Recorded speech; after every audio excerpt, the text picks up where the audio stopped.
fome, es fome que nadie tenga cámara. Es muy, pero muy, pero muy fome para el profesor. Ustedes no se imaginan lo fome que es hablarle a una matriz de cajitas negras. Yo entiendo que no quieran mostrar su casa, que sientan una pérdida de privacidad, pero por ejemplo, nada de eso para mí es una opción. O sea, yo jamás les haría una clase sin que ustedes me vieran, nunca. A pesar de que aquí en mi casa pasan un montón de cosas súper absurdas, ¿ya?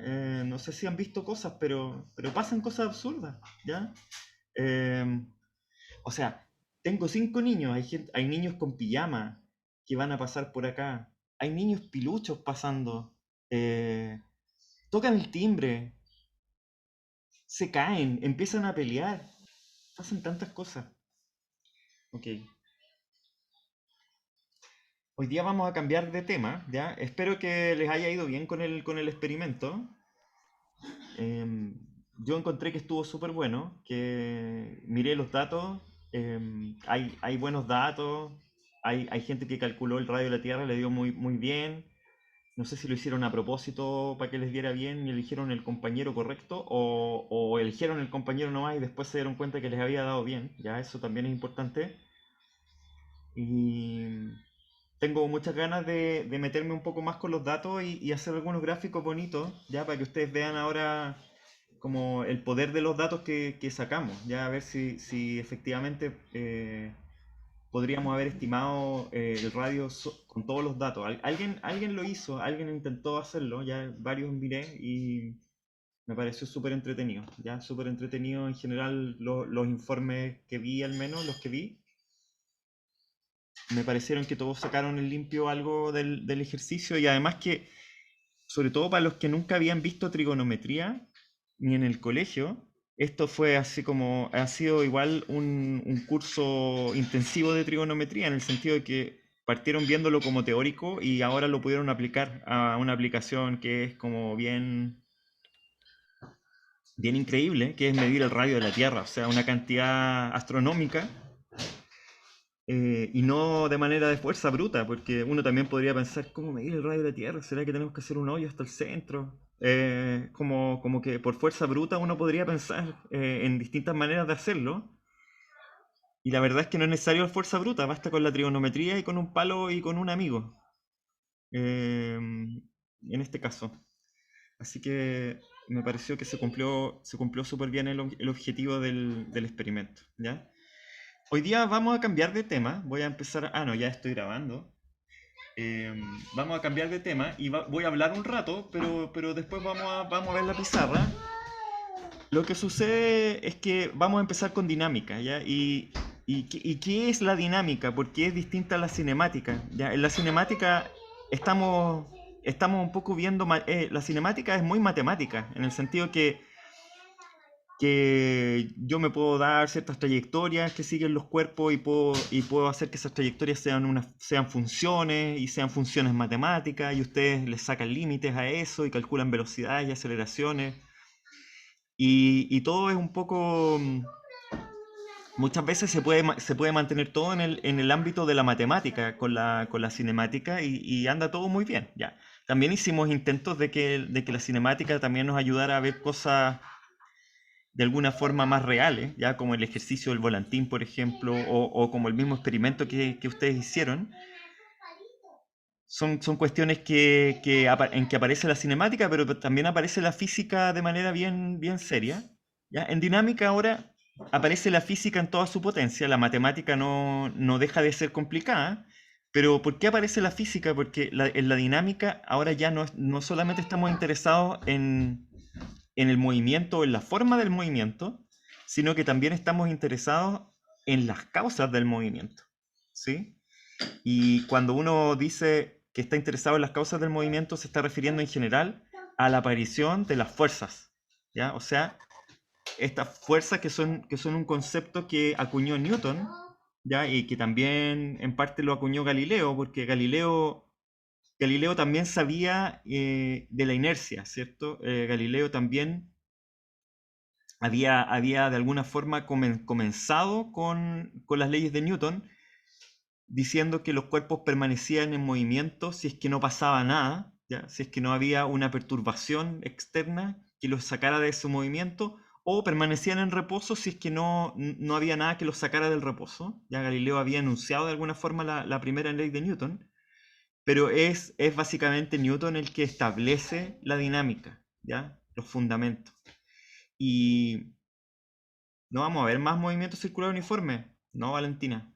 Lo demás lo van a ver con los auxiliares. Todo lo que sea movimiento circular uniforme, van a ver ejercicios con los auxiliares, ¿ya? La materia de movimiento circular uniforme que está en el Massman está fuera del programa, ¿ya? Es como demasiado matemática la parte de coordenadas polares y no lo voy a ver, ¿ya? No, decidí que no lo iba a ver. Les debo todavía una cápsula de una parte matemática de cinemática. Así que en una de esas voy a aprovechar de grabar esas dos cápsulas y van a ser cápsulas, pero no van a ser parte sí, de la materia oficial del curso, ¿ya? Entonces, em, respecto de dinámica, tenemos esta idea de que la dinámica fue establecida por Newton y lo curioso, y aquí no sé, medio histórico, es que uno cuando es científico en general rara vez uno establece una nueva área de investigación. ¿Ya? Uno lo que hace es que no es que uno no tenga ambición, pero en general lo que uno hace es que uno está al borde del conocimiento y uno empuja un poquito el conocimiento. Y le hace como un pequeño raspadito, ¿ya? Y lo empuja un poquito más. Y después viene otro colega y lo empuja un poquito más. Y así, y uno sigue empujando el borde del conocimiento, pero como una hormiga que está empujando una burbuja, ¿ya? En el caso de Newton hizo algo extremadamente raro para cualquier persona, ¿ya? Y por eso que Newton, como les decía quizás en la primera clase, Newton adquirió un carácter divino, ¿ya? Cuando se murió. Después se entendió mejor que en realidad era un científico nomás, pero mucha gente lo intentó adorar, ¿ya? Si Newton hubiera sido latino, hubiera nacido en un país latino, probablemente habría una iglesia newtoniana, pero le favoreció que nació en un país más anglosajón, más escéptico, ¿ya? Y ahí no necesariamente lo adoraron, pero sí uno puede leer, por ejemplo, ya los discursos en el funeral de Newton, eh, poco menos que Dios había mandado a Newton para que nos revelara sus secretos. O sea, está como al nivel de Moisés, al nivel de un profeta, digamos.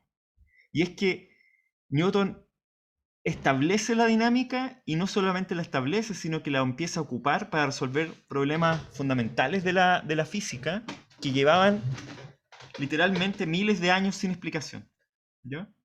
Miles de años sin explicación y los problemas muy, muy, muy importantes. ¿Cuáles son algunos de los problemas importantes que resolvió Newton? Por ejemplo, la forma de las trayectorias de los planetas. ¿Ya? Es cierto que Kepler descubrió algunas leyes, pero lo hizo de manera observacional. O sea, Kepler observaba los planetas, calculaba los tiempos que se demoraban los planetas en cubrir ciertas longitudes de su órbita, y entonces sacaba leyes, ¿cierto? Decía, por ejemplo, el área que cubre una órbita en su trayectoria es proporcional al periodo que se demora el planeta en dar la vuelta al cubo, ¿ya? Las leyes de Kepler son empíricas, ¿ya? Y cuando Kepler le muestra las leyes a Newton, Newton le dice, yo ya sabía, porque Newton no había necesitado hacer ninguna observación, sino que eh, lo que hizo Newton fue, a partir de la ley de gravitación que él desarrolló, entonces él fue y desarrolló las leyes de Kepler de manera independiente y de manera teórica, ¿ya? Entonces, no necesitó de las observaciones en este caso para poder hacer su interpretación o su redescubrimiento de las leyes de Kepler. Ya eso entre otras cosas que hizo Newton, la naturaleza de la luz, la naturaleza de las mareas, etc. Así que Newton, además de ser inventor del cálculo, imagínense, y de establecer los principios de la mecánica que nos rigen hasta hoy y que no han sido cambiados ni modificados de manera muy sustancial salvo por la relatividad de Einstein, ¿cierto? En ciertos casos en donde la velocidad de los objetos es muy, muy, muy grande y cercana a la luz. Así que Newton sí es una figura fundamental y Newton es el padre de todo esto, de lo que vamos a ver de aquí en adelante. Ya, tengo un montón de preguntas prácticas, entre comillas, prácticas, de esas preguntas que yo odio, sobre notas, ejercicios, qué es lo que entra y cosas así, que a ustedes tanto les apasiona. Eh, Profe, se supone que con lo que vimos el otro día estamos listos para el ejercicio. Sí, sí, o sea, el ejercicio va a ser un ejercicio simple el jueves. No pretendo preguntarles demasiado sobre cinemática en dos dimensiones, ¿ya? Recuerden que la materia es bien sencilla, ¿ya? Pero nos demoramos harto estableciendo la cinemática en una dimensión, que no está en el programa de todo esto del curso, pero la cinemática en dos dimensiones es simplemente decir que la cinemática en dos dimensiones es la cinemática en una dimensión en cada componente vectorial, ¿ya? Y eso es todo. Entonces, todo esto que nos demoramos en ver la cinemática en una dimensión, en definir los vectores, en definir sus operaciones, es básicamente es como lo fundamental que ustedes tienen que dominar para el ejercicio. ¿Ya? No, y lo que entra en el control sí ya está medio decidido. Lo que va a entrar en el control es justo hasta la materia que nosotros vamos a ver el jueves. ¿Ya? Así que estamos bien con el control. Hay dos secciones que tienen mucha más materia que nosotros, que son la sección de Claudio Falcón y la del César Fuente, y todas las otras secciones aparentemente están al mismo paso que vamos nosotros, ¿ya? Que estamos relativamente lentos respecto del programa, pero no lentos respecto a las otras secciones. Así que estamos bien, ¿ya? El jueves en el ejercicio, si es que entra o no entra en movimiento circular uniforme, sí, sí entra. Podría entrar, claro. Sí. De estar listos para el ejercicio no les falta mucho, lo que tienen que hacer es practicar. ¿Ya? Lo que está en el control ya entra, sí. ¿Cómo el aporte de Newton a la física clásica puede reflejarse en el desarrollo de la física moderna? Bueno, eh, hay un quiebre ahí en la física, ¿cierto? La física clásica dejó de ser interesante para los científicos, para los físicos más importantes a partir del trabajo de Einstein y después en toda la revolución de la mecánica cuántica, ya que es otro aspecto de la naturaleza en donde la física clásica no funciona. Así que yo diría que en el desarrollo de la física moderna, claro, todo parte con Newton, ¿sí? Y las predicciones de Newton respecto de ciertos fenómenos y el hecho de que esas predicciones no se satisficieran bajo ciertos supuestos, indicó que la aparición de, por ejemplo, de la relatividad en este límite en donde las velocidades son muy grandes, se pudiera contrastar con alguna otra teoría. ¿Ya? No, la relatividad no podría haber aparecido de la nada, no podría haber aparecido probablemente primero antes de la física clásica. Y entonces es como un poco la base, ¿sí? Pero de ahí en adelante la física moderna ha seguido su propio camino. Y por supuesto que la física clásica sigue siendo importante en algunas partes de la física en donde todavía nosotros no las entendemos del todo. Por ejemplo, la fluidodinámica sigue siendo un campo súper activo de investigación en donde en general lo único que importa es la mecánica clásica. No hay relatividad y tampoco hay mecánica cuántica demasiado involucrada. Ya. Sigo contestando preguntas fome del control y del ejercicio. Perdonen por ser así tan despectivo con las preguntas fome. Lo que entra en el ejercicio del jueves es la materia que vimos la semana pasada, o sea, cinemática en dos dimensiones. Eso. No, en general no les voy a preguntar cosas de antes que eso, Maite, pero sí en el control. En el control va a entrar toda la materia del curso, ¿cierto? Desde el principio hasta esta semana. Profe, ¿eso incluye circunferencial? Sí, sí, sí. Lo que pasa es que el movimiento circular uniforme es esa materia que vimos y 1555 ejercicios de eso. Todos los que puedan pillar. No hay más materia de eso. O sea, no. em, eso lo tienen que ejercitar, ¿ya? Esa es como mi recomendación.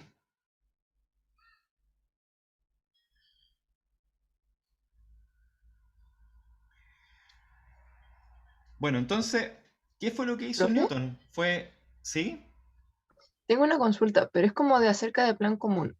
¿En algún momento usted hace como algún curso o nos imparte algún curso en plan común de meteorología o algo así? No, yo no, en plan común no tienen meteorología, ¿ya? No, meteorología es como, hay varios ramos de meteorología que aparecen como en tercer año, que son ramos electivos para la mayoría de las licenciaturas, ¿ya?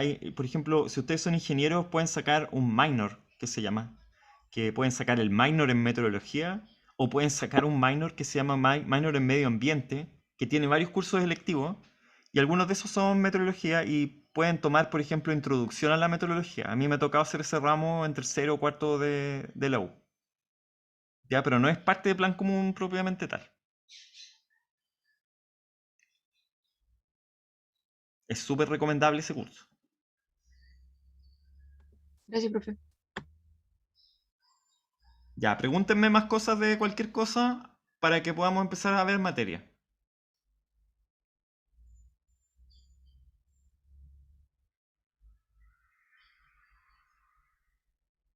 Profe, Sí.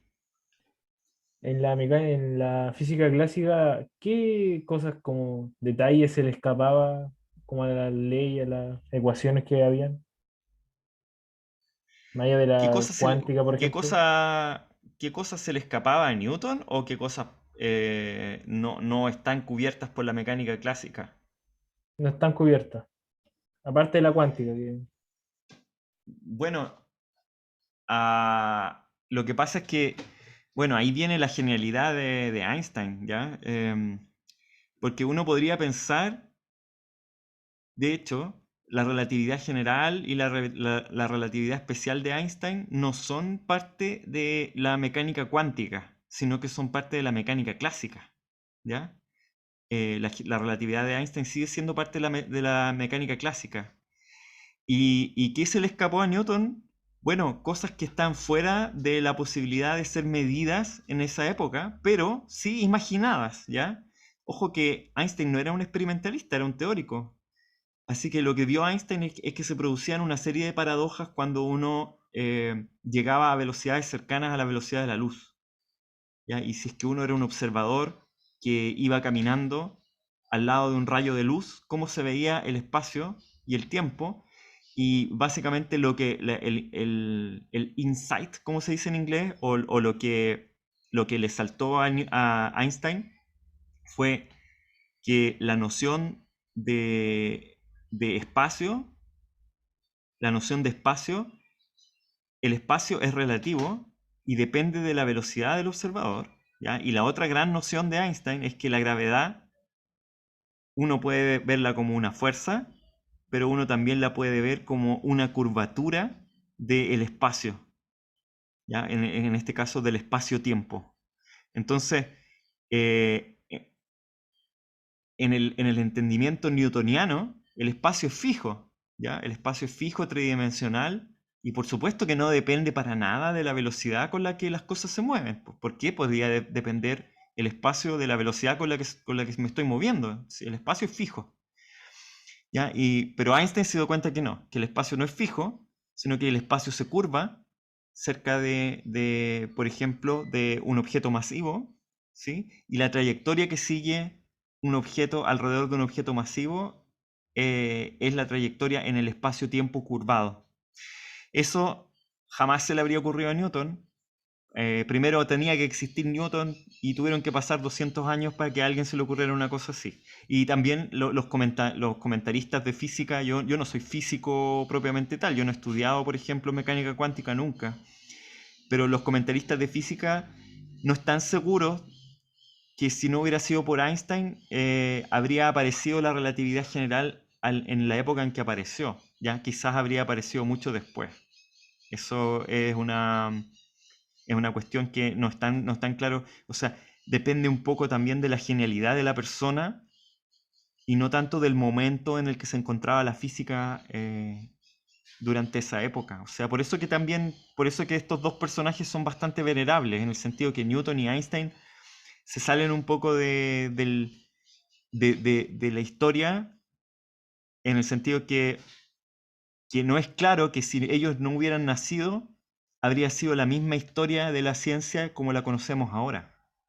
Sin esos dos personajes clave, probablemente se habrían demorado un poco más los acontecimientos. Habría ocurrido igual, a lo mejor estaríamos un poco más en la Edad Media a esta altura si no hubiera nacido Newton, y si no hubiera nacido Einstein, quizás en unos 20 o 30 años después habría aparecido la relatividad igual, ¿ya? Había ciertas nociones de la relatividad. Por ejemplo, había un matemático que se llamaba Lorentz, que tenía las ecuaciones de Lorentz, todavía se llaman así, tenía las ecuaciones correctas, pero no le había dado la interpretación correcta, ¿ya? Y entonces Einstein le dio la interpretación correcta a las ecuaciones. No tendríamos GPS de partida sin Einstein, porque la señal GPS viaja a la velocidad de la luz, ¿ya? Así que cuando uno calcula la posición con el GPS del celular, la posición del GPS del celular tiene que ser corregida por la relatividad, ¿sí? No basta con la mecánica newtoniana para tener la posición de GPS, por ejemplo. Sí, claro. Y bueno, y ahí hay una discusión también, que uno que es más científico siempre la tiene con los ingenieros, y la discusión es la siguiente. Eh, existe la ciencia básica y existe la ciencia aplicada, dicen algunos, y, y generalmente hay mucha gente que aboga por una ciencia aplicada, en el sentido que haya una ciencia que tenga una aplicación, que vamos a financiar proyectos, pero que tengan una aplicación a la sociedad y que mejoren a Chile y al mundo y al ser humano. Pero es que a veces es imposible saber a priori que una investigación teórica que no tiene ninguna aplicación a priori vaya a ser en el futuro aplicada para algo que nos sirva, ¿ya? Eso es imposible de saber antemano. Entonces, esta discusión de que un poco el financiamiento de la ciencia, por ejemplo, se tiene que hacer de manera idealista, en el sentido que le damos plata nomás a los científicos y hagan lo que quieran, porque en realidad no sabemos muy bien cuáles de esas cosas que hagan van a terminar siendo importantes o no para la humanidad en el futuro, ¿ya? Hay muchos ejemplos así. Pero también, claro, como el láser, por ejemplo, es el clásico ejemplo del láser, o el microondas incluso. Pero también hay investigación que es más focalizada. O sea, yo estoy tratando de descubrir algo porque yo creo que puede servir, por ejemplo, para las vacunas, ¿ya? No sé si han leído la historia de una doctora húngara que es la que inventó el método de las vacunas de mRNA, que son la vacuna Pfizer y la AstraZeneca.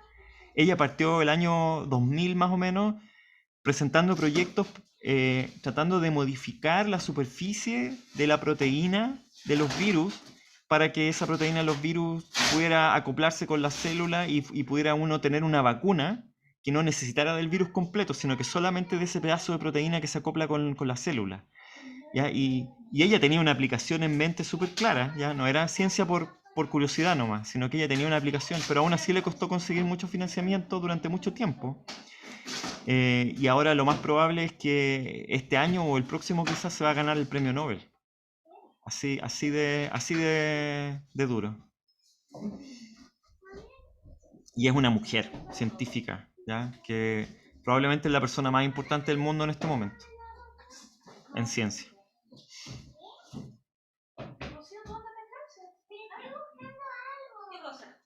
Ya, déjenme hacer clase. Esto es una trampa para que no pasemos materia, entonces entre menos materia en el control, algo así, ¿o no? Ya, entonces vamos con las leyes de Newton. Y ustedes saben cuál es la primera ley de Newton, ¿cierto?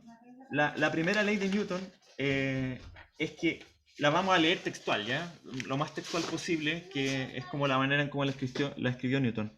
Cada cuerpo material persiste en su estado de reposo o de movimiento uniforme en línea recta, a menos que una fuerza que actúa sobre el cuerpo lo combine a cambiar de estado. ¿Qué significa esa primera ley? Entonces, la primera ley de Newton es la ley de la inercia. Estoy compartiendo, ¿cierto? Sí, No, profe, primera no ley. está compartiendo. ¿No estoy compartiendo? No, no está Parece que no. compartiendo, profe. Ahora sí. Entonces, la primera ley dice, es la ley de la inercia, ¿cierto? Inercia. Un cuerpo permanecerá en movimiento rectilíneo uniforme a menos que una fuerza actúe sobre el cuerpo, ¿ya? Y lo saque de ese movimiento rectilíneo uniforme. Y el reposo, uno podría pensar que el reposo es un caso particular de movimiento rectilíneo uniforme con velocidad cero, ¿ya? Con velocidad constante igual a cero. Así que uno podría acortarle la primera ley de Newton a que simplemente un cuerpo que está en movimiento rectilíneo uniforme permanecerá en movimiento rectilíneo uniforme a menos que una fuerza lo obligue a salir de ahí. Igual es medio raro para la experiencia, ya la primera ley de Newton es medio extraña para la experiencia, porque uno no conoce un movimiento continuo de nada. O sea, si uno tira una piedra, ¿cierto? La piedra cae al suelo y termina, o si uno lanza una piedra hacia arriba, la piedra sube un rato y después baja. Entonces, ¿en qué condiciones igual Newton se tuvo que imaginar esto? Se tuvo que imaginar que en ausencia de fuerza los cuerpos iban a seguir en movimiento para siempre. Ya eso pasa en el espacio. Por ejemplo, si uno logra sacar un objeto al espacio donde no hay fricción, ese objeto se mueve sin fricción, continuamente en línea recta, ¿ya? Y uno puede ocupar eso y se ocupa eso, de hecho, para los cohetes, por ejemplo, para la fuerza que uno necesita en un cohete es básicamente la fuerza para salir de la gravedad terrestre, pero también para romper el roce que ejerce la atmósfera sobre el cohete.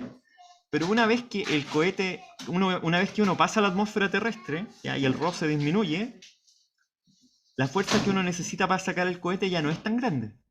Ya no se necesita tanto combustible, así que se gasta mucho combustible en salir de la Tierra, pero no tanto en volver a entrar. De hecho, porque cuando uno vuelve a entrar, uno ocupa un poco la gravedad terrestre a favor de uno, ¿cierto? Si uno está en la Luna, uno, por ejemplo, lanza el cohete de la Luna con un poquito de combustible, pero como tirándolo hacia la Tierra para que la misma gravedad lo agarre y entonces el cohete caiga a la Tierra por gravedad.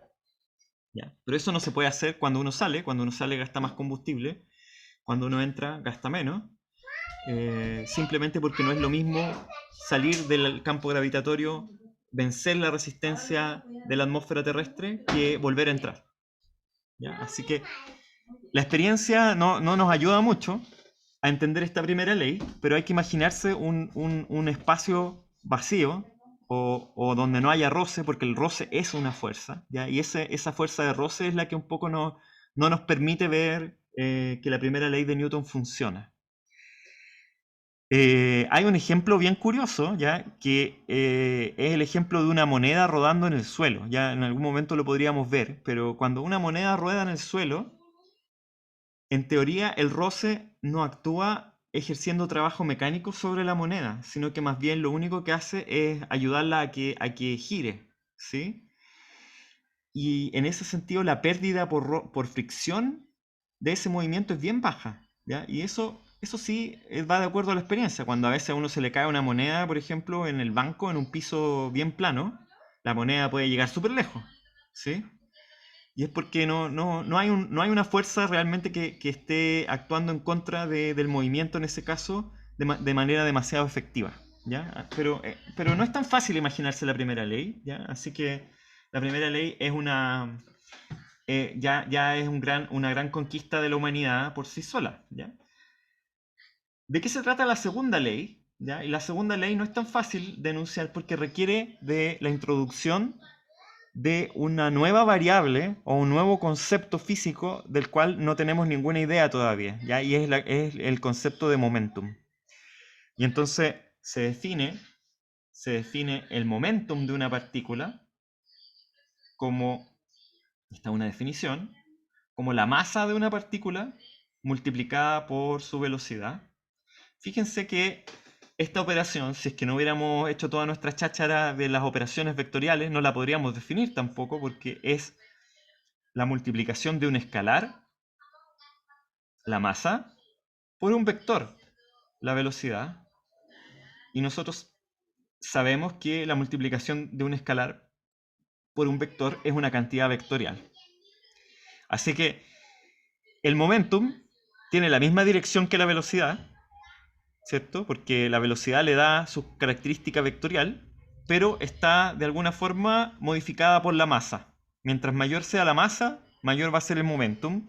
Mientras menor va a ser la masa, menor es el momentum. Y la dirección del momentum es la misma dirección de la velocidad.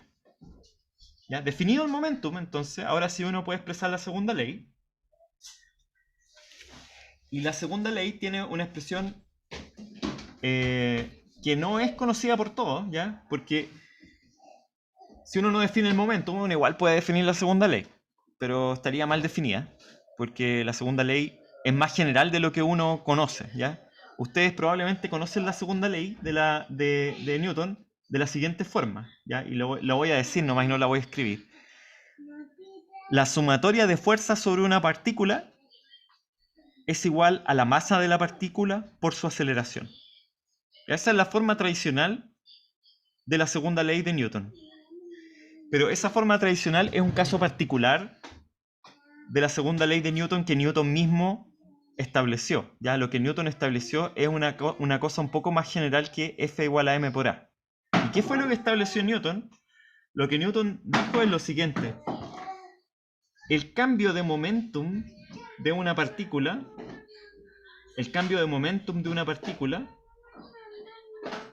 es igual a la sumatoria de fuerzas sobre la partícula multiplicado por el instante de tiempo en el que las fuerzas se aplican sobre la partícula.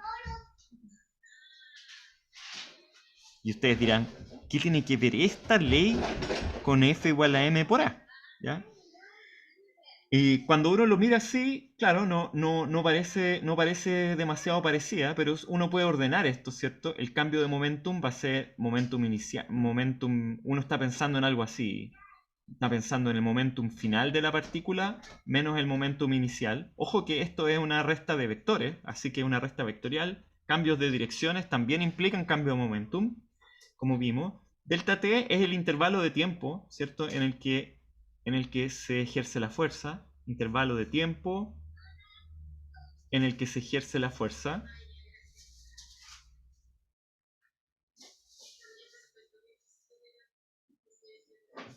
Y por supuesto que la F es, en este caso, las fuerzas externas al cuerpo. Fuerzas externas al cuerpo. La sumatoria de las fuerzas externas sobre el cuerpo o las fuerzas que están actuando externas al cuerpo. Si uno ordena un poco esto, uno ve que el cambio de momentum por unidad de tiempo ya es la sumatoria de fuerza sobre la partícula. ¿Sí? Y por supuesto que esto podría ser un promedio sobre el tiempo delta t, o también uno podría pensar que instantáneamente están ocurriendo ciertas fuerzas sobre la partícula, y si es que uno quiere ver esto de manera instantánea, lo que uno hace es tomar el límite, ¿cierto? Y en este caso, cuando uno toma el límite cuando delta t tiende a 0, esto se convierte en la derivada o el cambio de momentum por unidad de tiempo es igual a la fuerza total sobre la partícula, ¿ya? El cambio instantáneo de momentum es igual a la sumatoria de fuerzas externas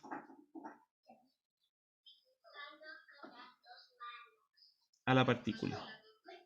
Profe, Sí, ¿podría acercar la hoja un poquito? sí. Gracias.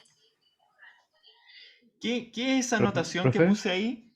Sí, ¿por qué nombramos como derivada? Digo, sí. como Eso tengo que la aclararlo manga. porque no hemos dicho nada, ¿cierto? De derivada. ¿Qué es esa notación de ahí? Es la misma notación que hemos visto antes. P punto, ¿cierto?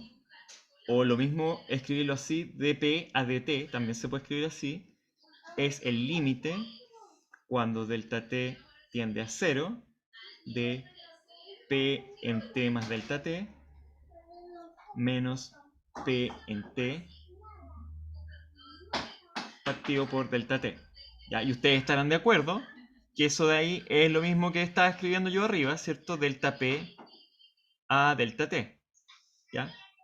Entonces, en el límite, cuando delta t tiende a 0, delta p partido por delta t es p punto, ¿ya? Y es el cambio instantáneo del momentum con el tiempo, o, como dicen los matemáticos, la derivada del momentum con respecto al tiempo.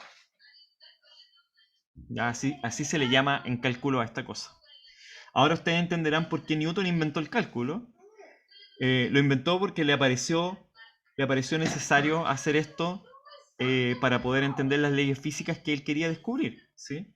Ahora, ¿en qué se diferencia? ¿Ya? A veces también la gente no escribe F nomás acá, sino que la gente también escribe esto así, como el cambio del momentum instantáneo en el tiempo es igual a la sumatoria de las fuerzas externas sobre el cuerpo. También esa es una manera de escribir esto, ¿ya? Que es exactamente igual a la que estamos viendo. Si ustedes se fijan, en esta definición no queda claro cómo esta definición se parece a la definición de la segunda ley de Newton, que es la típica del colegio, ¿ya? Que sería m por a igual a la sumatoria de las fuerzas externas sobre la partícula, ¿sí? Pero son exactamente equivalentes. No son equivalentes. No son equivalentes del todo. Lo que uno debiera decir es lo que yo les dije al principio. Este de acá es un caso particular. ¿Y cuál es el caso particular? Cuando la masa m es constante. Si mi partícula no cambia de masa durante el movimiento, entonces esta ley es equivalente a esta. Y lo vamos a ver.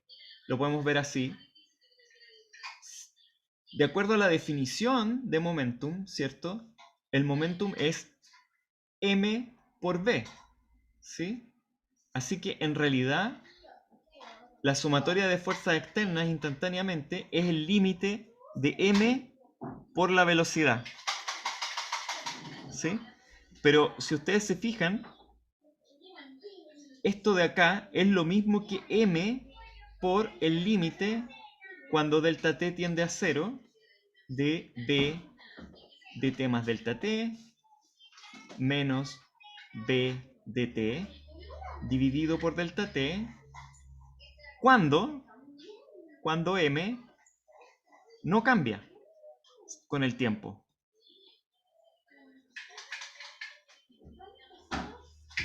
Si m no cambia con el tiempo, significa que m no es función del tiempo, así que da lo mismo, la puedo sacar fuera del límite. ¿Sí? Es una constante nomás.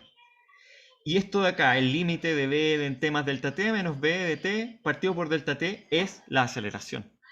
¿Ya? Así que esto es m por a. ¿Ya? Y entonces pasamos de que el cambio de momentum con respecto al tiempo es igual a la sumatoria de fuerza a que m por a es igual a la sumatoria de fuerzas externas.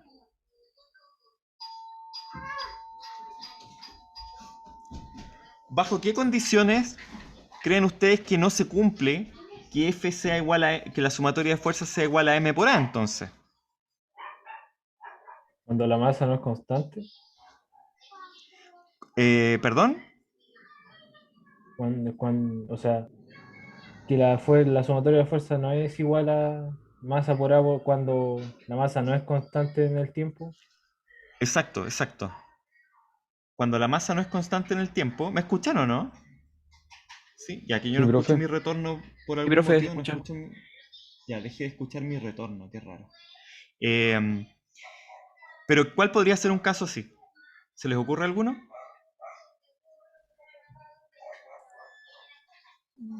Un cohete que va El perdiendo cohete, combustible.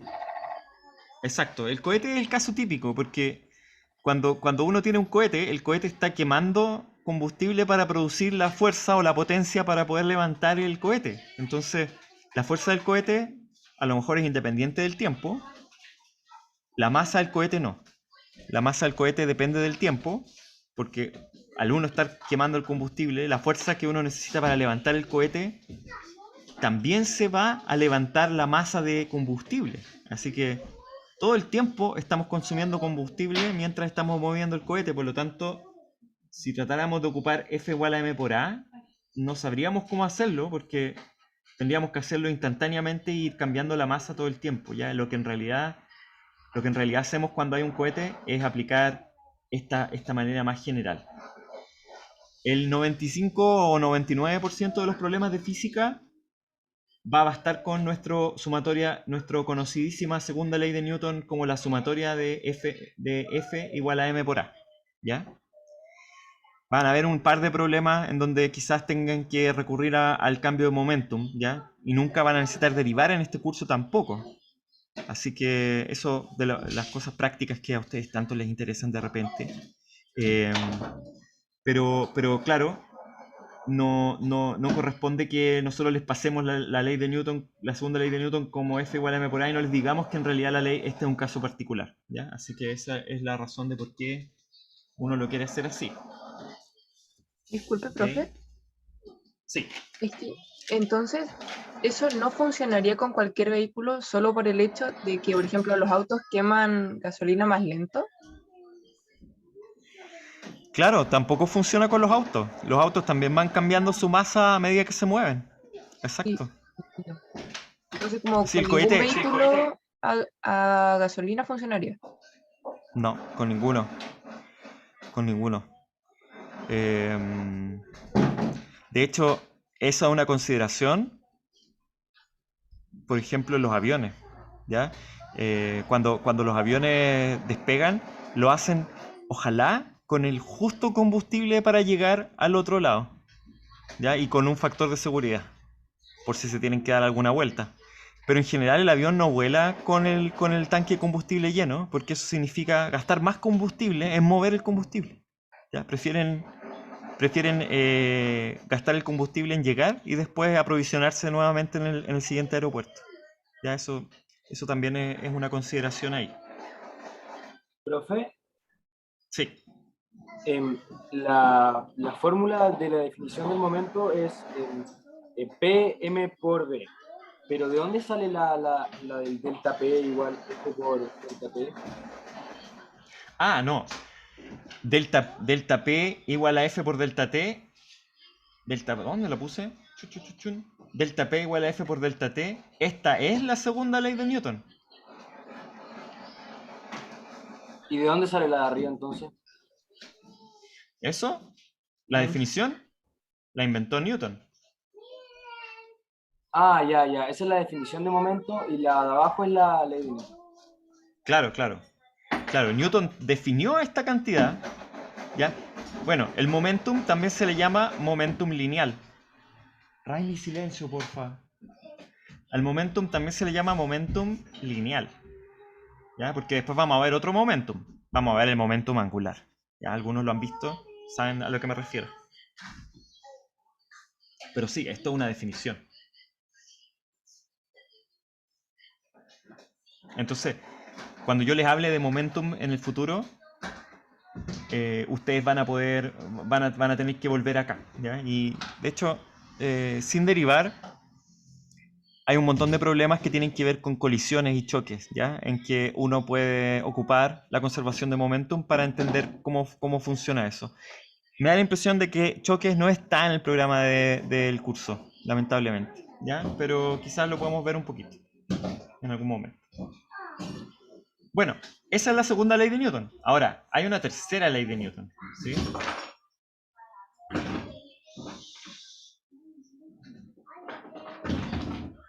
¿Alguien se atreve con la tercera ley de Newton?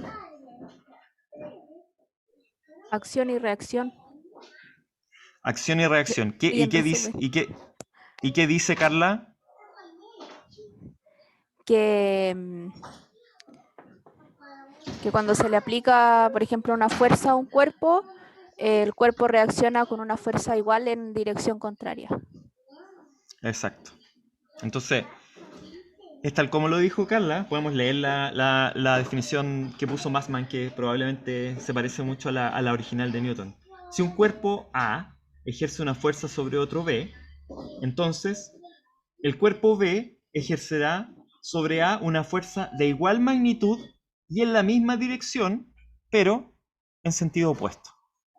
Ya, recuerden que, siendo más purista, la dirección de un vector es una recta y el sentido es la dirección, es si es que acaso va de izquierda a derecha y nos dice exactamente hacia dónde apunta el vector. Ya la dirección y el sentido de los vectores no es lo mismo. Ya yo lo he estado ocupando de manera intercambiable, ¿sí?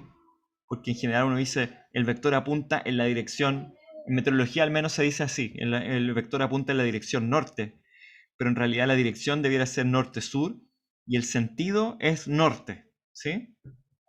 Ya, pero eso es un detalle medio semántico. ¿De qué se trata entonces la tercera ley de Newton? De que cada vez que aparece una fuerza entre dos cuerpos, ¿sí? O un cuerpo ejerciéndole fuerza a otro, entonces ese otro cuerpo le ejerce la misma fuerza en sentido contrario al otro cuerpo, la acción y reacción famosa, ¿ya? Esta tercera ley, la segunda ley ni lo comenté, pero obviamente la segunda ley desafía la intuición, porque de partida había que inventar una variable nueva, el momentum. ¿Qué son las fuerzas? Newton tuvo que inventarlo también. Y todo eso desafía un poco la intuición. La tercera ley de Newton también desafía la intuición, en un sentido bien importante, y es que uno diría, pucha, ¿por qué una piedra, siendo atraída por toda la masa y la gravedad terrestre, le va a ejercer a la Tierra la misma fuerza que la Tierra le ejerce a la piedra? Lo que está diciendo Newton es que la piedra se le ejerce a la Tierra y también la trata de levantar con esa misma fuerza de gravedad. Sí. La piedra, un objeto ínfimo, ¿cierto?, está tratando de tirar a la Tierra hacia sí de la misma forma que la Tierra tira hacia sí a la piedra. ¿Es eso razonable o es completamente absurdo?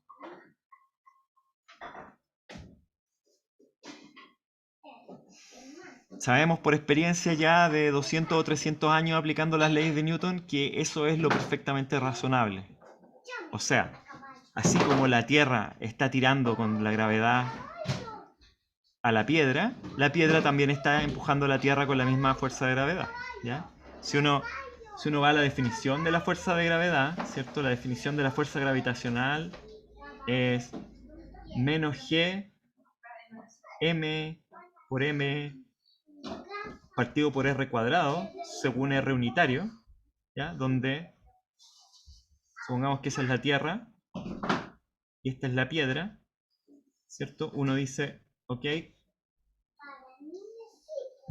la Tierra está haciéndole esa fuerza a la piedra, ¿cierto?, en proporción a la distancia entre los dos objetos al cuadrado, o al centro de masa, o al centro de los objetos al cuadrado, en este caso, la distancia entre el centro de la Tierra y la posición en donde está la piedra. Esa es la fuerza que la Tierra le está ejerciendo a la piedra. Pero al mismo tiempo que reconocemos eso, tenemos que reconocer que la piedra está tirando a la Tierra para arriba con la misma fuerza, F sub g. Bueno, y si definimos, ¿cierto?, que el vector R apunta en ese sentido, supongamos que el vector R unitario apunta así, entonces la fuerza que le está ejerciendo la piedra a la Tierra, según la ley de acción y reacción, es G por M partido por R cuadrado según R unitario. O sea, esa flechita de ahí tiene la misma magnitud que esa flechita de allá, pero distintos sentidos. ¿Cómo es que ¿Cómo es que la Tierra no siente esa atracción de gravedad de la piedra o qué? ¿O no le pasa nada? Bueno, le pasa, pero le pasa poquito porque esa fuerza es demasiado pequeña para sacar a la Tierra de su inercia, ¿sí? La Tierra es tan masiva, ¿cierto? Que para poder acelerar la Tierra necesitamos una fuerza que sea de alguna forma suficientemente grande como para que toda esa masa se acelere. ¿Ya? Ahí nos sirve un poco hacer esta salvedad de que la aceleración es igual a la fuerza dividido por la masa, ¿sí? Del objeto. ¿Sí? Esta fuerza de gravedad que le está ejerciendo la piedra a la Tierra, hay que dividirla por toda la masa terrestre para encontrar una aceleración, y esa aceleración es ínfima. ¿Ya? Así que esa es la razón de por qué la piedra no mueve a la Tierra, pero la Tierra sí es capaz de mover a la piedra, porque en realidad, en este caso, la fuerza ahora de la aceleración de la piedra, ¿cierto? Esta sería, por ejemplo, la aceleración que siente la Tierra, ¿ya? Y la aceleración que siente la piedra va a ser la misma fuerza, pero dividida por la masa chiquitita de la Tierra, perdón, de la piedra. Así que esa fuerza ahora sí va a ser grande, va a ser suficientemente grande como para acelerar la piedra. Y fíjense que, y esto también, bueno, la ley de gravitación universal también se la debemos a Newton. ¿Ya? Esta ley, ¿cierto? Se la debemos a Newton, no es la tercera ley de Newton, esto es otra cosa, ¿sí? Esta es la forma en que la gravedad funciona, se lo debemos a Newton.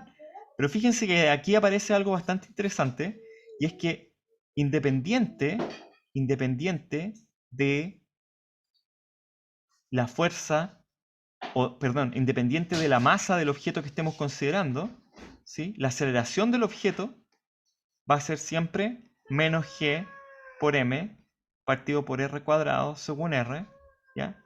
Y a esto le podríamos llamar g, la aceleración de gravedad.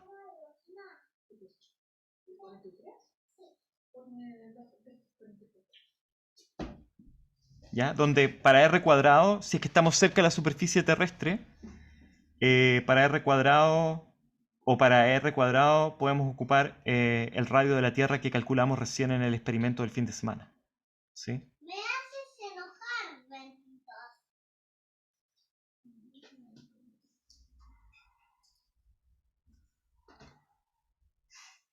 Ya. Y entonces eso es g. Y siempre g es constante en la superficie terrestre.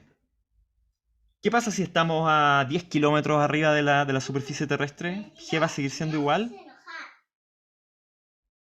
¿No?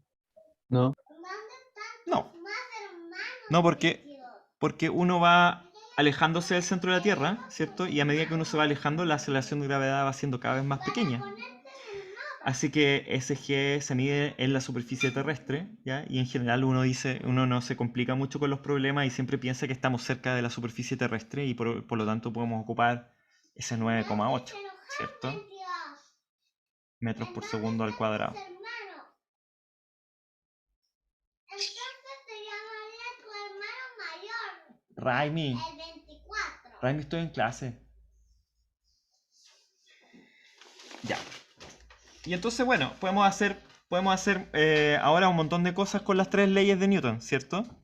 Como que parecieran así tan sencillas, pero ahora se supone que se nos abre el mundo, así como se nos abre como una cascada de información con estas tres leyes, porque podemos analizar muchos tipos de movimientos distintos, muchos tipos de movimientos distintos. A todo esto, los gringos le llaman a esto, no sé cuál es una buena palabra para esto, miren, los que saben inglés me pueden ayudar. Hay una palabra en inglés que se llama insight, que es como cuando a uno le cae la teja, ¿sí? Se da cuenta de algo. Y la otra palabra que ocupan los gringos es realization, ¿ya? Que no significa realización, sino que significa como darse cuenta de algo, ¿ya? No sé cuál es la buena palabra en español, pero aquí hay un insight súper bueno, y es que esta aceleración no depende de la masa, ¿ya? Y esto lo descubrió Galileo mucho tiempo antes, ¿sí? Galileo descubrió esto. ¿Se acuerdan cómo es la historia mítica de Galileo haciendo esto? Es tirando una pelota súper grande de cañón, una bala de cañón y una bala de mosquete. Ustedes no saben lo que es un mosquete, pero mosquete antes de que se inventaran las balas de metal, se podían hacer unas piedritas chiquititas y el mosquete era como un cañón, pero un cañón portátil, ya que podía, y ahí están los mosqueteros, son los que andaban con esa tontera, y entonces metían unas piedras, ya, y hacían como un cañón chiquitito, pum. Y entonces existían las balas de cañón y existían las balas de mosquete. Subió Galileo a la torre de Pisa, que era donde vivía, tiró una bala de cañón y una bala de mosquete y se dio cuenta que llegaban al mismo tiempo abajo, ¿ya? Independiente de su masa, partían del reposo, aceleraban con la misma aceleración y por lo tanto llegaban con la misma, al mismo tiempo abajo a la superficie. Así que esto ya estaba en Galileo y aquí una última digresión es que alguna vez se escuchó que Newton dijo algo así como lo siguiente, se supone que esto es un testimonio a la humildad de Newton, dijo algo así como: si he llegado a ver tan lejos es porque me he parado en los hombros de gigantes. ¿Han escuchado esa frase o no? Ya, Sí. eso lo dijo Newton. Es su frase más célebre, ¿ya? Así que se la tienen que aprender de memoria para que la puedan citar en una fiesta o en algún encuentro cuando termine la pandemia. Van a quedar como súper cultos con eso. Pero hay gente malintencionada que dice que la frase era sarcástica, ¿ya? Y relatan lo siguiente. Había otro amigo o enemigo rival de Newton, que era Robert Hooke, que a él le debemos la ley de Hooke, que es la ley que nos dice cómo es la fuerza de un resorte. Ya la fuerza el resorte tiene una fuerza que es proporcional a su desplazamiento. O sea que mientras tanto estiremos el resorte, mientras más estiremos el resorte, más fuerza hay y es proporcional linealmente con una constante K, que se conoce como la constante de Hooke. Y se dice que Hooke no era muy alto, ya que era más bien bajito. Entonces hay gente que interpreta la frase de Newton como estos dos peleaban siempre, haciendo alusión a que como Hooke no era tan grande, entonces cuando Newton decía que se había parado sobre hombros de gigante, estaba diciendo que básicamente Hooke no le había aportado nada a las cosas que él había aprendido, ¿ya? Pero esa es la interpretación de mala fe de la frase de Newton, ¿ya? Profe, otra palabra buena para como el insight es como el epiphany, como la epifanía, Ah, claro, sí, es la epifanía o el momento eureka. Pero la claro. epifanía es como demasiado mística, encuentro yo. Es como que se va demasiado en la bola ya. En Insight es como todavía una persona humana mortal como Más yo y como científico. ustedes. Sí, es más científica. Como que una persona mortal como yo y ustedes todavía puede tener un insight, pero no sé si una epifanía. Ok, Profe, sí. para los ejercicios vamos a tener que usar 9,8, 9,81 o lo va a explicitar el ejercicio. Siempre es seguro ocupar 9,8, ¿ya? Y nunca nadie le han puesto malo 9,81 o incluso a veces 10 también está ok, ya, si uno no tiene calculadora. Así que no se preocupen. Pero muchas veces tampoco el resultado numérico no es importante, así que todo queda expresado en función nomás de las variables del problema, ¿ya? Bueno, y entonces, sobre todo por la tercera ley, ¿ya? Pero también por las primeras dos, surge la necesidad de mirar las partículas de manera independiente, ¿sí? En este caso todavía estamos pensando en todos nuestros objetos, no como objetos tridimensionales, sino que como objetos del tipo partícula, ¿sí?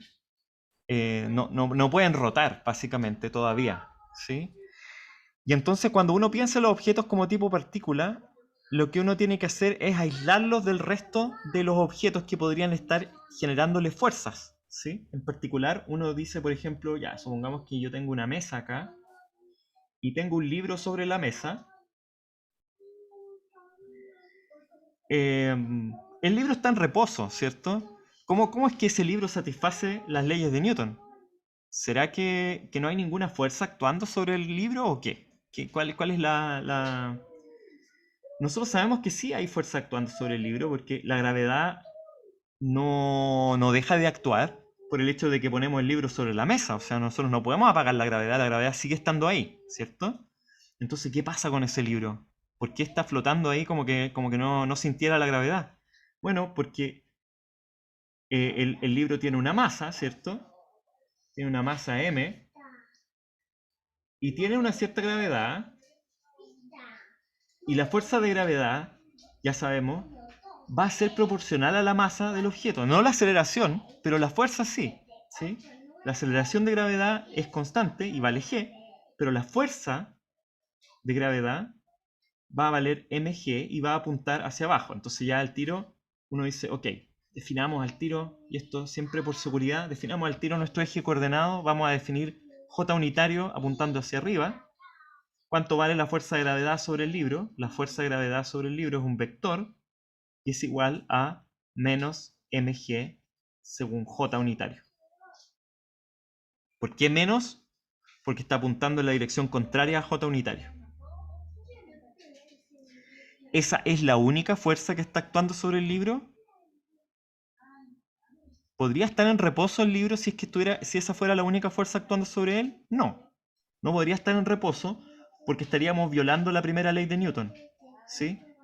Que dice que un objeto permanece en movimiento uniforme, con velocidad uniforme, o en reposo en ausencia de fuerza. Ah, pero aquí ya encontramos una fuerza, pues, y sigue en reposo. No puede ser, ¿ya? Entonces hay dos posibilidades: o el libro se está moviendo o hay una segunda fuerza, y la segunda fuerza es la fuerza que es la reacción, ¿ya? Y aquí necesitamos detenernos un poco a pensar, y lo que tenemos que pensar es lo siguiente: que el libro, por el hecho de estar encima de la mesa, está ejerciendo una cierta fuerza sobre la mesa, ¿ya? Esa fuerza que está ejerciendo el libro es proporcional a su peso, es decir, es la fuerza mg, ¿ya? Y a su vez, como el libro le está ejerciendo esa fuerza a la mesa le está ejerciendo una fuerza igual y contraria, que es igual a esa normal, ¿ya? Como el libro está en reposo, entendemos que la normal es exactamente igual a mg, porque sabemos que si el libro está en reposo, está en una situación estática y no acelera, significa que necesariamente para que el libro esté en reposo y no tenga aceleración, es decir, satisfaga la segunda ley de Newton, la sumatoria de fuerzas sobre el libro tiene que ser igual a 0. ¿Ya? Esa es una condición para que entonces... Raimi, botaste el módem. La sumatoria de fuerza igual a 0, y entonces de aquí podemos escribir que la sumatoria de fuerzas totales sobre el libro, es igual a la normal según J menos mg según J, y eso tiene que ser igual a 0 para que el libro esté en reposo, que es la condición, y entonces el módulo de la fuerza normal es exactamente igual a mg, así que la fuerza normal vale exactamente lo mismo que el peso, y por lo tanto equilibra el libro y permite que el libro esté en reposo sobre la mesa. Este diagrama, ¿ya? En donde yo dibujo el libro, dibujo la fuerza de gravedad viniendo de su centro hacia abajo, y después dibujo también la normal, si ustedes quieren, n igual a mg. Ese diagrama tiene nombre, y ahí es muy importante en dinámica, y se llama el diagrama de cuerpo libre. ¿Por qué se llama el diagrama de cuerpo libre? Porque en este caso yo me estoy independizando de la mesa, o de lo que esté pasando en la mesa, y ¿aparece la mesa en el diagrama de cuerpo libre? No aparece explícitamente, pero sí aparece implícitamente, porque la mesa está ahí a través de la fuerza normal, ¿sí? Uno podría decir que la mesa está ahí a través de la fuerza normal. Entonces, el objeto es un cuerpo libre, ¿sí? en donde yo dibujo todas las fuerzas que aparecen sobre el objeto, pero ninguna de las fuerzas que el objeto le ejerce a otros objetos, por ejemplo. ¿Ya? Solamente pongo acá, en el diagrama de cuerpo libre, todas aquellas fuerzas que están actuando sobre el objeto, y yo sé que esa sumatoria de fuerzas sobre el objeto tiene que ser igual a la masa del objeto por la aceleración. En este caso, el cuerpo está en reposo, el libro está en reposo, su aceleración es 0, así que la sumatoria de fuerza, en este caso, necesariamente tiene que ser igual a 0.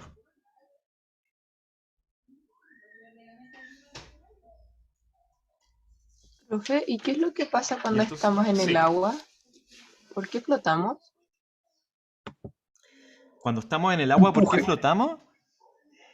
Lo vamos a ver en detalle cuando veamos eso, cuando veamos hidrostática.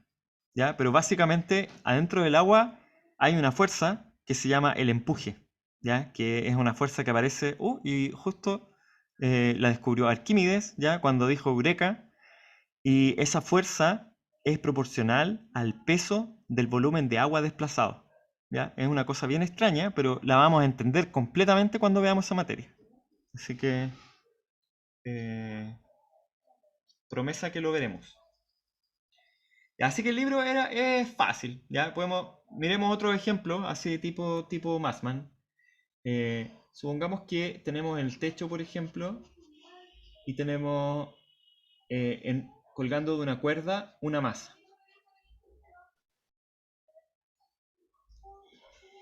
Y la masa está en reposo nuevamente. ¿Cómo haríamos el diagrama de cuerpo libre de la masita? Ya está una masita M, que está colgando del techo y que tiene una cierta gravedad también ahí. Indicamos la gravedad. Bueno, nuevamente, ¿cuáles son las fuerzas que están actuando sobre el objeto? Hay varias fuerzas. Está la gravedad apuntando hacia abajo y necesariamente tiene que haber otra fuerza. Esta es una cuerda que se llama una cuerda ideal. La cuerda ideal no tiene masa, no se estira y lo único que hace es conducir fuerzas nomás, de un lugar a otro, ¿sí? Así que necesariamente aquí hay una fuerza, y en general cuando uno habla de cuerda, uno dice lo que existe es una fuerza de tensión hacia arriba, ¿sí?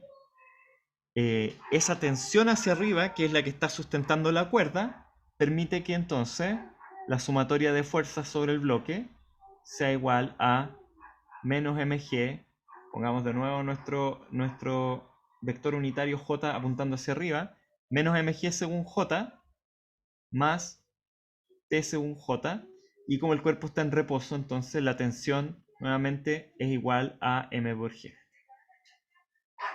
¿Sí? Así que, ahora, supongamos que acá tenemos un gancho, ¿cierto? Tenemos un gancho. Es cierto que la cuerda ideal no tiene masa, pero ¿cuáles son las fuerzas, si es que tuviéramos que mirar ahora la cuerda nomás suelta? ¿Cuáles son las fuerzas que están actuando sobre la cuerda?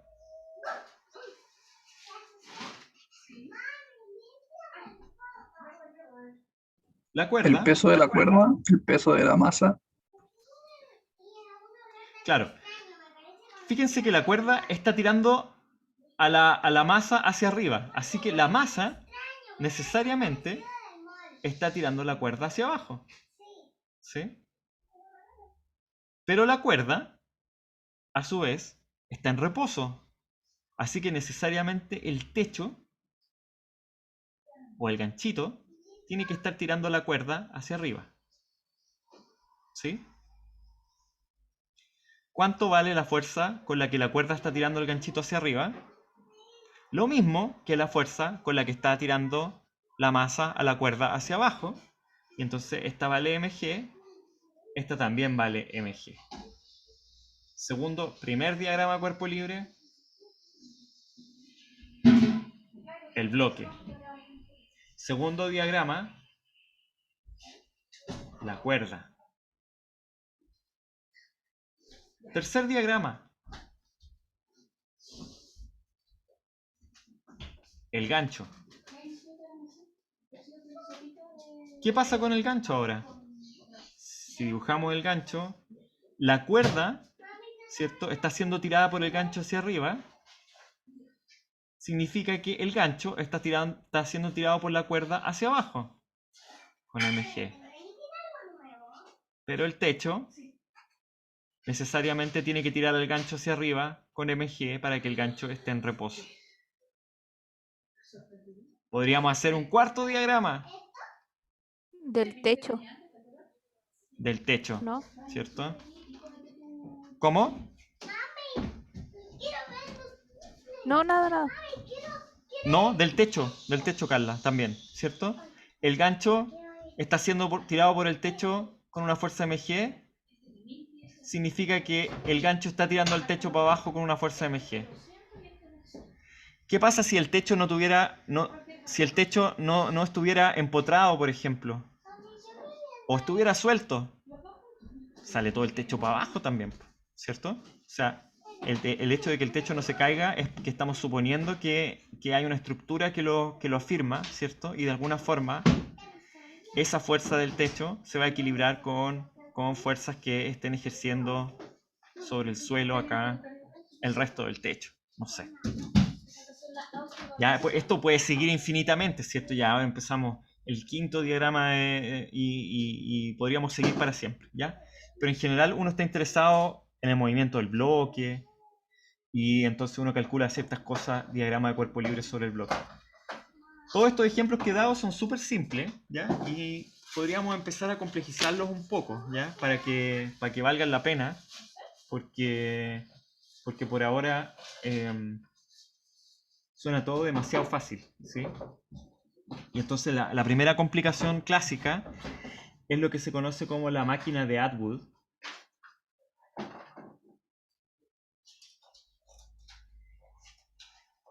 Y se trata de una polea que está colgando en el techo. ¿Qué es una polea? Una polea es una cuerda ideal, ¿ya? En donde el movimiento de la cuerda es conducido por esta ruedita, ¿ya? Que sería también una polea ideal. La polea ideal no tiene roce, ni tampoco tiene masa. ¿Ya? Son idealizaciones que ayudan a hacer el problema, que no necesariamente son realistas en todos los casos, pero que sí ciertamente son algo realistas en algunos casos, por ejemplo, en donde las masas que vamos a colgar de la polea son suficientemente grandes comparado con la masa de la polea, y ahí no es tan mala la aproximación, ¿sí? Entonces, supongamos que colgamos dos masas de la polea, colgamos una masa M2 y colgamos también una masa M1. ¿Ya? ¿Qué creen ustedes que va a pasar si es que, por ejemplo, supongamos que la masa M1 es mayor que la masa M2? Pensemos. ¿Qué pasa si la masa M1 es mayor que la masa M2? ¿Cómo se debería mover todo el sistema? Hacia M1 cayendo. Claro, M1 tendría que caer y M2 tendría que subir. ¿Con qué aceleración va a caer M1? ¿Con la aceleración de gravedad o con otra aceleración? Con la aceleración del sistema. Pero esa aceleración del sistema, Carla, ¿va a ser la aceleración de gravedad o va a ser otra? Debería ser otra, creo. Debería ser otra, ¿cierto? Porque uno podría pensar, y aquí hay que pensar antes de hacer los ejercicios de dinámica, porque en general uno tiene una especie como de aplicación en la cabeza, por decirlo de alguna forma, que le permite a uno anticipar lo que podría pasar en el ejercicio, ¿ya? Y es bueno, y hay gente que le llama a eso la intuición. Es bueno aplicar la intuición en estos problemas, porque le permiten a uno darse cuenta de los errores también. Supongamos que la masa 1 es un poquito nomás más grande que la masa 2. Casi imperceptible, y soltamos el sistema desde el reposo. Claramente la aceleración no va a ser igual a la gravedad porque va a partir moviéndose muy lento primero. Así que nos da una idea de que sí, pues, de que en este sistema parece que la aceleración no es la aceleración de gravedad, ¿ya? Y entonces, bueno, en particular, Massman nos pregunta acá en este problema, la aceleración de las masas en este sistema, siendo soltadas desde el reposo, y la tensión de la cuerda. ¿Cuánto vale la tensión de la cuerda en este sistema de polea? ¿Cómo resolvemos este problema? Aplicando nuestras leyes de Newton, ya nuestras 3 leyes de Newton, pero haciéndolo de manera independiente, ¿cierto? Y tratando de tratar estos sistemas de manera independiente como cuerpos libres primero, ¿ya? Y escribiendo las ecuaciones de movimiento, sobre todo la segunda ley de Newton, porque en este caso, fíjense que las masas no van a cambiar durante el experimento, así que podemos aplicar nomás sumatoria de fuerzas igual a F, sumatoria de fuerza igual a M por A, para cada una de las masas. Entonces, por ejemplo, hacemos el diagrama de cuerpo libre, es como el acrónimo de esto, y de hecho la gente después le llama el DCL, ¿no? Y lo pronuncian mal, dicen el DCL, y uno no sabe a qué se está refiriendo. El DCL es el diagrama de cuerpo libre, ¿ya? De la masa 1, por ejemplo, primero. Necesitamos fijar un sistema de referencia para poder resolver este problema. Entonces lo típico, yo siempre lo hago así al menos, es fijarse el vector unitario Z hacia arriba, ¿ya? Y entonces el diagrama de la masa 1 va a ser así. Va a haber una fuerza de gravedad, que es la gravedad de la masa 1, que va a ser M1 por G, hacia abajo. Va a haber una tensión, que es la tensión de la cuerda, que va a ser T hacia arriba, ¿cierto? Cuando yo suelte esto del reposo, no necesariamente va a seguir en reposo. Por lo tanto, tengo que dar la posibilidad de que haya una aceleración acá. Entonces, cuando escriba yo la segunda ley de Newton para la masa 1, voy a escribir así. La sumatoria de fuerzas sobre la masa 1 es igual a T según Z unitario menos M1 por G según Z unitario, ¿cierto? Y eso va a ser igual a la masa por la aceleración de este cuerpo, que va a ser M1 por Z1. Le voy a llamar a eso así, le voy a llamar Z1 dos puntos vector.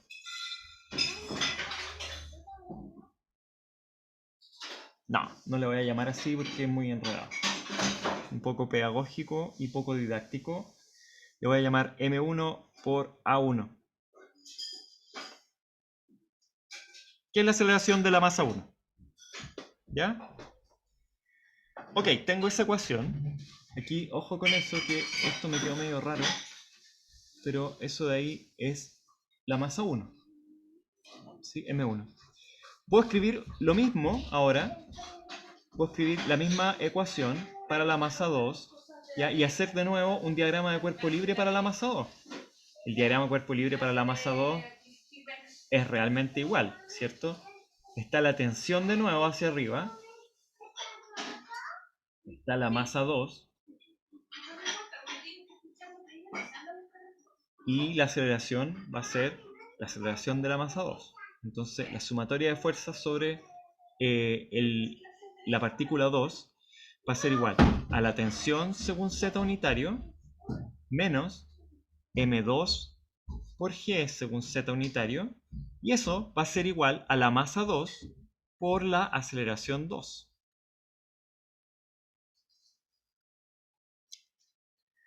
Y ahora es donde necesitamos pensar bien en el problema, porque fíjense que tenemos 2 ecuaciones y 3 incógnitas.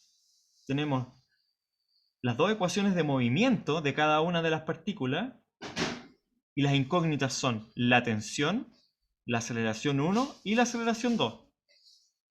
Pareciera que el problema no se puede resolver.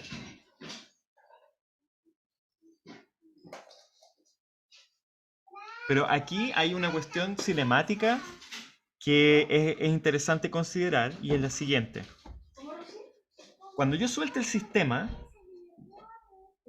supongamos que la masa M1 es mayor que la M2. No necesitamos saber nada en realidad. Esto podría ser así, pero podría no ser así. Supongamos que la masa M1 es mayor que la M2. Bueno, la masa M1 va a recorrer una cierta distancia delta Z hacia abajo, pero como nuestra cuerda es ideal e inextensible y no tiene masa, esa misma distancia delta Z que recorra la masa M1 la va a tener que subir la masa M2. Ya eso no es un delta Z1 por si acaso, es un delta Z nomás. Si la masa M1 baja delta Z, la masa M2 necesariamente sube delta Z. Si la masa M1 baja con una... y lo va a hacer en un delta T, así que además sabemos que si la masa M1 baja en un delta T delta Z, en ese mismo delta T la masa M2 va a subir un delta Z. Así que sus velocidades son iguales y contrarias. Y pues, ¿qué creen? Sus aceleraciones también. Porque todo es igual. Porque también, si la masa 1 acelera muy rápido, como la cuerda es inextensible, también la otra tiene que acelerar igualmente rápido. Así que las dos aceleraciones no son independientes entre sí, sino que A1 es exactamente igual a menos A2. Donde el signo menos, lo único que está diciendo es que si va una en una dirección, la otra aceleración tiene que ir en la dirección contraria, no le queda otra. ¿Ya? Y ahí eliminamos al tiro, eliminamos una incógnita o agregamos una ecuación si ustedes quieren. Y ahora sí tenemos un sistema de 3 ecuaciones y 3 incógnitas. O sea, podemos tratar de ver cómo despejamos las aceleraciones de acá de esta ecuación. Veamos, pues, por ejemplo, podríamos reemplazar A2 por menos A1 en la ecuación 2. ¿Ya? Entonces vamos a tener que T según Z unitario menos M2 por G según Z unitario es igual a... todo esto, la aceleración es solo en Z, ¿cierto? Así que también sabemos que A1, si A1 por ejemplo es igual a A0, vamos a dejar que A0 tenga signo, A0 podría ser positivo o negativo. Si A1 es igual a A0 según Z unitario, entonces A2 es igual a menos A0 según Z unitario. Así que todo en realidad está ocurriendo en Z unitario y por lo tanto todo está ocurriendo en una pura dimensión nomás. Así que T menos M2 por G según Z unitario tiene que ser igual a M1 por A1. ¿Ya? Y aquí voy a poner, fíjense lo que voy a poner M1 A0 según Z. Y en la segunda ecuación, T según Z unitario. Perdón, aquí me equivoqué, ¿cierto? Esto es M1. T según Z menos M2 por G según Z unitario es igual a menos M2 por A0 según Z unitario. Ahora, todo es según Z unitario, así que en realidad las ecuaciones son ecuaciones algebraicas nomás. T menos M1 es igual a M1 por A0 y T menos M2 es igual a menos M2 por A0. Le faltó la G. Podemos despejar, ¿sí? Le faltó la G en M1 y M2. G, gracias. ¿Qué podemos hacer aquí? Por ejemplo, podríamos multiplicar por menos 1 esta ecuación y sumarle la otra. Si hacemos eso, si multiplico por menos 1 y sumo las dos ecuaciones, se van las tensiones, ¿cierto? Y queda aquí M2G menos M1G es igual a M2 más M1 por A0. ¿Ya? Y si despejo A0 acá, entonces A0 es igual a M2 menos M1 por G dividido por M2 más M1. A0 vale eso. Ya tenemos las aceleraciones porque dijimos que A1 vale A0 según Z y A2 vale menos A0 según Z. ¿Cuánto vale t entonces? T vale m1 por A0, o sea, m1 por todo eso, m1 por m2 menos m1 por g dividido por m2 más m1 más m1 por g. Aquí igual hay que hacer un enjuague, porque uno podría poner acá, por ejemplo, multiplicar arriba y abajo por m1 más m2. Si multiplico arriba y abajo por m1 más m2, me queda aquí, tengo un m1 por m2 por g, acá tengo m1 por m2 por g, y aquí tengo un m1 por m1 por g, un menos m1 por m1, y aquí tengo un más m1 por m1, así que el menos se va con el más, ¿cierto? Y va a quedar 2 veces m1 por m2 por g partido por m1 más m2. Y esa es la tensión de la cuerda.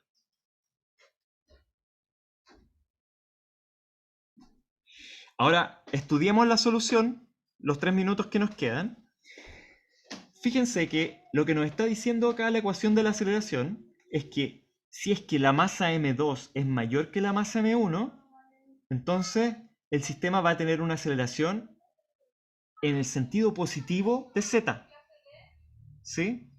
La aceleración de la partícula 1 va a ser hacia arriba, si m2 es mayor que m1. Si m2 es mayor que m1, m1 va a salir hacia arriba. Bien, eso es lo que esperábamos, ¿cierto? ¿Sí o no? Sí, pues, si m2 es más pesado, necesariamente esto tiene que bajar. Y entonces, ¿cómo debería ser m2? La aceleración de m2 debería ser en la dirección de menos z. Y así va a ser, pues. Porque si m2 es mayor que m1, A1 es positivo, pero A2 es negativo. Así que está perfecto. ¿Qué pasa si m1 es mayor que m2? Si m1 es mayor que m2, A0 va a ser negativo, así que A1 va a ser negativo, es decir, la partícula 1 va a ir en la dirección contraria a z unitario, va a bajar, la partícula 2 va a subir, y al revés, la partícula 2 va a subir porque esto va a ser positivo, porque A0 va a ser negativo, con el signo menos va a quedar positivo. Así que, de nuevo, suena razonable. ¿Qué pasa ahora si M2 es muchísimo mayor que M1? Supongamos que yo cuelgo acá, no sé, un barco y aquí cuelgo una mosca. Y suelto el sistema. ¿Con qué aceleración creen ustedes que va a caer el barco? Con G debería ser. De nuevo, miremos el caso en que M2 es muchísimo mayor que M1. Si M2 es muchísimo mayor que M1, entonces M2 menos M1 es casi lo mismo que M2, y M2 más M1 también es casi lo mismo que M2, así que me va a quedar M2 partido por M2 es 1, y la aceleración es G. Bueno. En el límite en que M2 es muchísimo mayor que M1, la aceleración con la que cae el sistema es G. ¿Qué pasa ahora? Otro caso interesante. ¿Qué pasa ahora si las dos masas son iguales? Si M2 es exactamente igual a M1. La aceleración sería 0. La aceleración es 0, y eso también es lo que nos dice la intuición, porque si es que las dos masas son iguales y las suelto, no se deberían mover, porque están como en equilibrio ahí.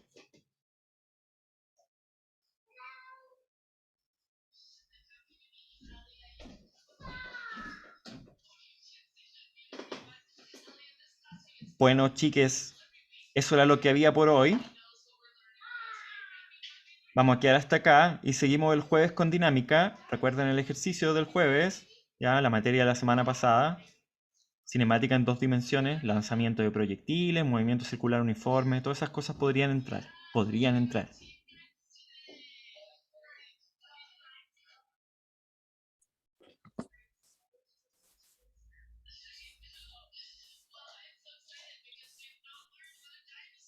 Ya, cuídense mucho.